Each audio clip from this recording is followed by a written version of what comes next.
When governments run out of options, they all reach for the same temptation. Not new taxes, not painful reform, not honest cuts. They try to create money. Sometimes it's literal paper currency, sometimes it's debased coins, sometimes it's digital reserves created with a few keystrokes. The technology changes, but the logic never does. A state is trapped, war is expensive, debt is crushing, the public is angry, and leaders discover what looks like a miracle. If you can create more money, maybe you can buy more time. And that is why this pattern keeps repeating. Rome did it, Weimar Germany did it, Zimbabwe did it, and every time, leaders convinced themselves their case was different, more urgent, more manageable, more justified. They believed they were not destroying money, only getting through the crisis. They believed they could print, dilute, issue, and expand just enough to avoid collapse. But the same thing keeps happening. The more money they create to escape reality, the faster reality catches up. So in this video, we're going to break down why so many collapsing states resort to money creation, why it works for a moment, why it almost always ends badly, and what three famous disasters, ancient Rome, Weimar Germany, and Zimbabwe, tell us about the relationship between money, power, and collapse. And before we dive in, subscribe to the channel, because once you see the pattern, you start spotting it everywhere. Here is the key idea right up front. Empires do not usually collapse because they printed money. They print money because they are already in deep trouble. That distinction matters. Money printing is not usually the first cause. It is the panic button. It is what governments reach for when the real problems, war, overspending, political paralysis, falling production, shrinking tax revenue, or impossible debts, become too painful to solve honestly. Printing is the symptom of a deeper breakdown, but once leaders choose it, the money itself can become an accelerant, turning a bad crisis into a civilization-level disaster. And the sequence is almost always the same. First comes the emergency. A war, a fiscal crisis, a collapse in revenues, something that creates a giant hole in the state's finances. Then comes the denial. Leaders don't want to admit they are broke because the honest solutions are politically brutal. Raise taxes too much and people revolt. Cut spending too hard and the state looks weak. Default on debts and markets or creditors crush you. So governments look for something easier. Then comes the illusion. If we can create more money, maybe we can keep the army paid, keep the bureaucracy running, keep the public calm, keep the debt rolling, keep the crisis from turning into open collapse. And finally comes the reckoning. Prices rise, confidence falls, people rush out of the currency and into anything real: food, land, foreign money, gold, barter, durable goods. The state responds by creating even more money.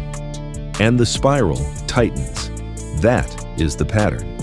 Let's start with Rome, because long before central banks and paper bills, Rome figured out its own version of money creation. The empire's great monetary backbone was the silver denarius, a coin trusted across an enormous territory. Under the early empire, the denarius had substantial silver content and circulated as reliable money. It was not just a coin, it was confidence stamped in metal. Soldiers were paid in it, merchants priced goods in it, savers trusted it. But empires are expensive. Rome had frontiers to defend, legions to maintain, roads and cities to support, and constant political and military crises.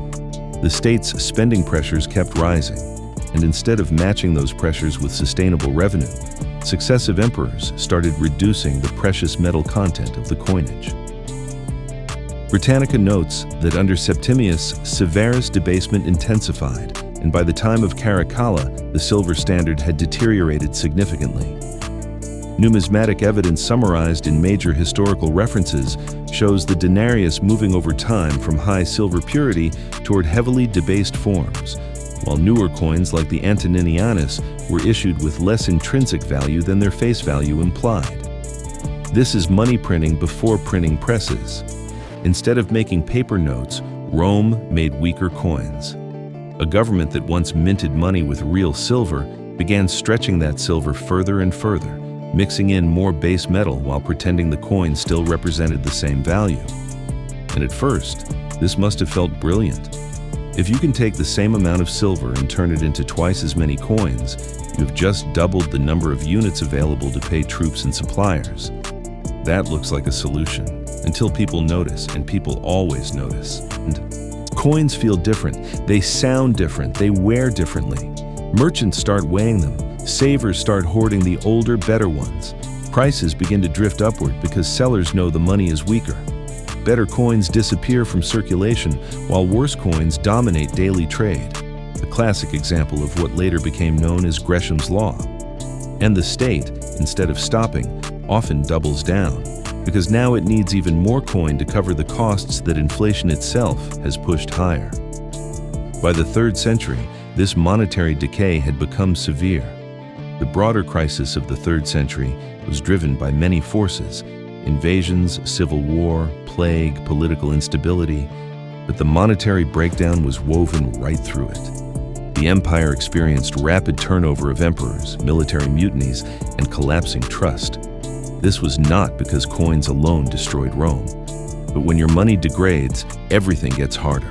Paying troops gets harder, tax collection gets harder, long-distance trade gets harder, saving gets harder, trust gets harder. And once money stops functioning as a stable store of value and medium of exchange, the whole social order begins to fray. Rome's answer was telling. It did not fix the old money. It eventually moved away from it. Diocletian tried price controls. Constantine later introduced the gold solidus, a more stable coin that helped restore confidence in parts of the empire. But by then, the damage done by repeated debasement had already become part of the broader imperial crisis. That is the first lesson. Debasing money can buy time, but it also destroys trust. And trust is what money really is. Now, jump forward about 16 centuries to Germany after World War I. If Rome gives us the ancient version of the pattern, Weimar Germany gives us the modern one in its most dramatic form. Germany emerged from the First World War defeated, politically unstable, and burdened by reparations under the Treaty of Versailles. This is where people often oversimplify the story. Hyperinflation in Weimar Germany was not caused by one thing alone. It was driven by a combination of war debts, reparations, weak public finances, political chaos, and then the crisis triggered by the French and Belgian occupation of the Ruhr in 1923, which badly disrupted production and tax revenues. Britannica's summary is clear that the inflation crisis accelerated during the Ruhr occupation, when the government financed passive resistance and spending through monetary expansion. And once again, the logic looked irresistible. The state needed money now. Borrowing was difficult, taxation was politically explosive, so the Reichsbank issued more marks. At first, that looked survivable. Then it became policy. Then it became addiction. Britannica records just how extreme the collapse became. On July 1st, 1923, the exchange rate was about 160,000 marks to the US dollar. By October 1st, it was 242 million to the dollar. By November 20th, it was 4.2 trillion marks to the dollar. That is not normal inflation. That is monetary disintegration at full speed. And then, daily life turns surreal. Workers are paid, then rush out to spend the cash before it loses more value. Restaurant prices change while customers are still eating. Savings accumulated over a lifetime vanish. Pensioners become destitute. Middle-class stability evaporates. Britannica notes that by mid-1923, a loaf of bread that cost 20,000 marks in the morning could cost 5 million marks by nightfall. That is how hyperinflation destroys a society, not only through economics, but through time. It breaks the ability to plan even a single day. And this is the really important part. Hyperinflation does not hurt everyone equally. It punishes savers, it punishes wage earners, it punishes pensioners, and anyone whose income adjusts slowly. Meanwhile, those with hard assets, foreign currency, land, or debts that can be repaid with worthless money often survive much better. So inflation is not just a monetary event, it is a giant forced redistribution. It tears through the middle of society and leaves people furious, humiliated, and desperate for someone to blame. Britannica explicitly notes that millions were impoverished, and later analysis from the European Central Bank has argued that the trauma of 1923 helped shape Germany's long-term political and cultural attachment to stability and sound money. That trauma also had political consequences. We have to be careful here, because it is simplistic to say money printing caused Nazism. History is messier than that. But it is absolutely true that monetary collapse destroys faith in institutions. When people watch the state annihilate their savings, democracy itself starts to feel weak, fraudulent, or incapable. Hyperinflation did not single-handedly create extremism in Germany, but it helped poison the ground on which extremism later flourished. That is another lesson. Once money loses credibility, politics soon follows. Germany eventually stabilized by stopping the printing spiral and introducing a new currency, the Rentenmark, alongside tighter fiscal and monetary discipline. In other words, the fix was not more printing with better slogans. The fix was credibility. The state had to convince people that the madness had ended.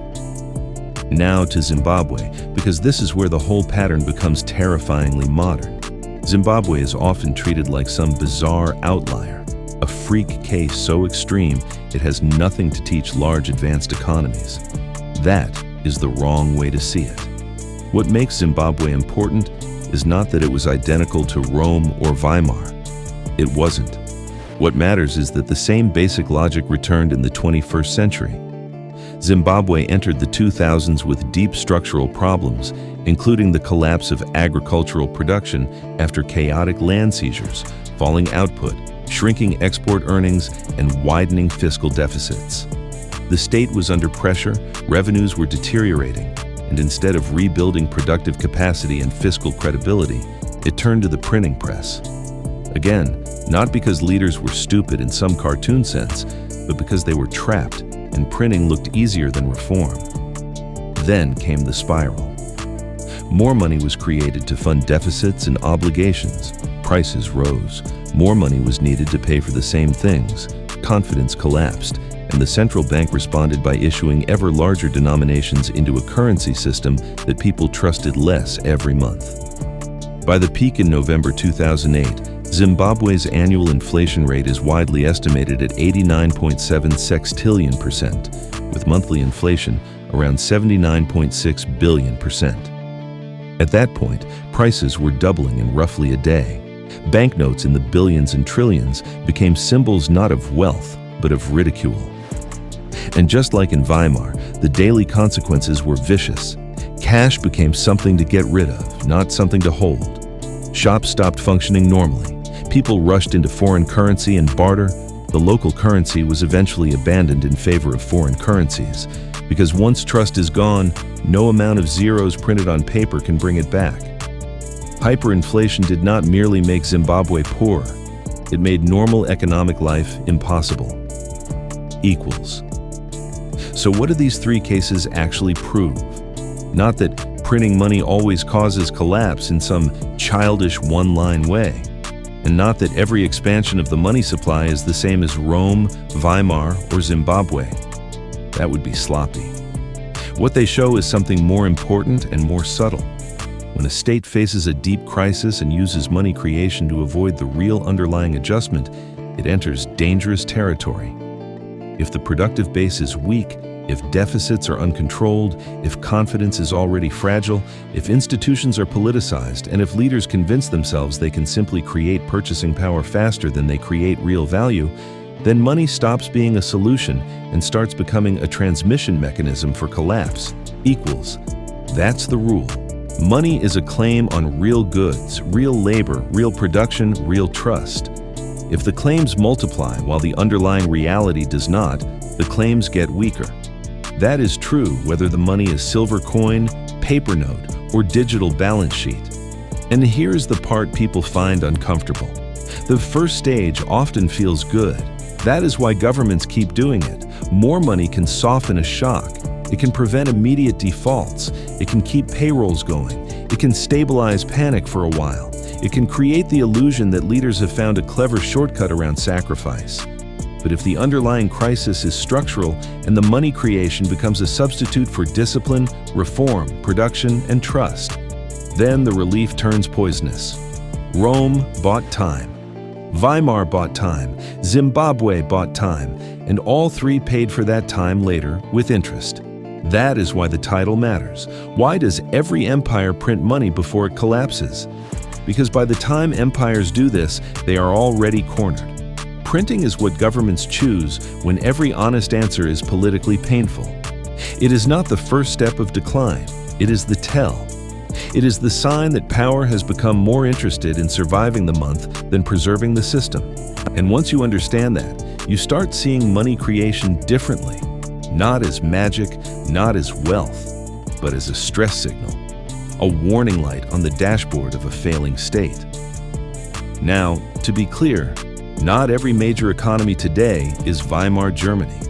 Not every central bank action is hyperinflation. Modern monetary systems are more complex, with floating exchange rates, deeper capital markets, and institutions that ancient emperors and fragile dictatorships did not have. But the historical warning still stands. If leaders begin to believe they can solve a real-world production, debt, or fiscal crisis by manufacturing money faster than they manufacture trust, they are walking toward a cliff. And the most dangerous part is always the same.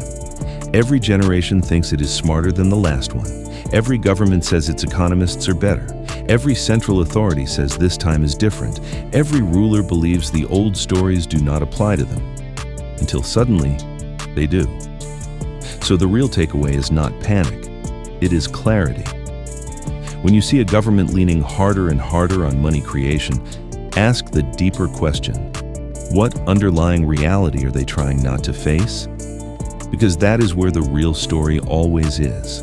Not in the bills, not in the coins, not in the balance sheet, in the crisis beneath them. And the history is brutally clear about what happens when states keep trying to paper over reality. Eventually, reality collects. If you want more deep dives like this, hit subscribe. History does not repeat exactly, but it does leave patterns. And the people who survive the next crisis are usually the ones who learn to recognize them early.